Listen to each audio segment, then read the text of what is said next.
nó bé tôi yếu nhau nữa tụi tin lâu nếu mua nó chọn nhau nó về bé tôi yếu đó gì nếu xí lo cái kia nữa nếu để yếu bé cho kia nữa con này hút không kịp con này đâu con này lấy con không kịp được không kịp được con đen nhỏ con hôm trước về thằng xa lấy một con à thì là về 120 triệu con hút không được thôi con này thôi con đen này á con vàng này phải chập lại con kia là không vào rồi trước đấy tụi tin lâu nữa nếu xí tao cái kia nó yếu cho kia con này vừa lấy về mà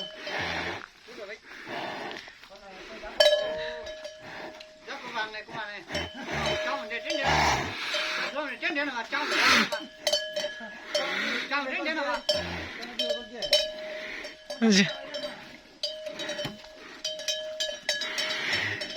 phải chập lại à lò nào đó chỉ mà bé yếu nhau mình cho cột lâu nó chị nó chỉ vậy cột lâu nó chị chết tụi con mà không có một kim mà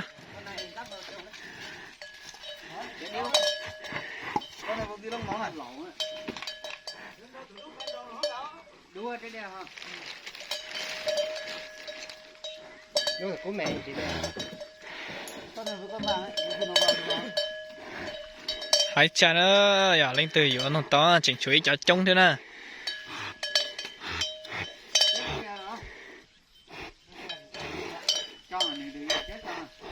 thế đây là người đất lo cái này chỉ cho cả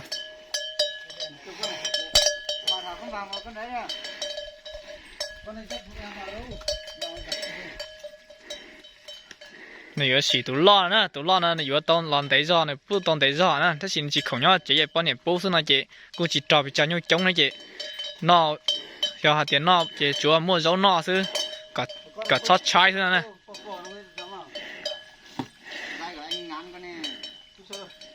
con đen không vào đâu chú nào mà chú tụi lúc chỉ kiện đâu này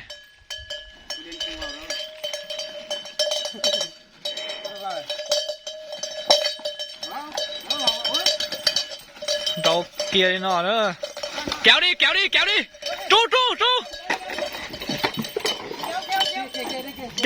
kéo đi xuống mưa à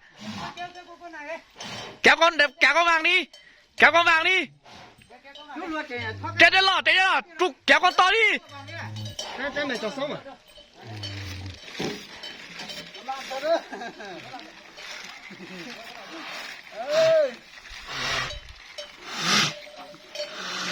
Nào nữa, tụi nó dùng trâu tới tiền nữa, lên tự nhiên không tàu nữa. Tụi nó tụi tí lòng nó nhớ là tông tới giò nữa. Tụi nó là cú tí thế, cú lọt cho số tới tiền.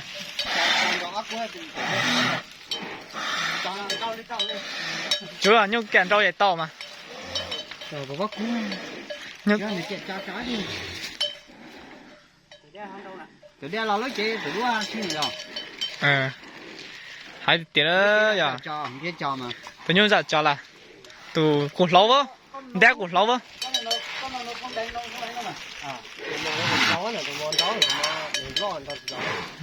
Ô tụi này giết.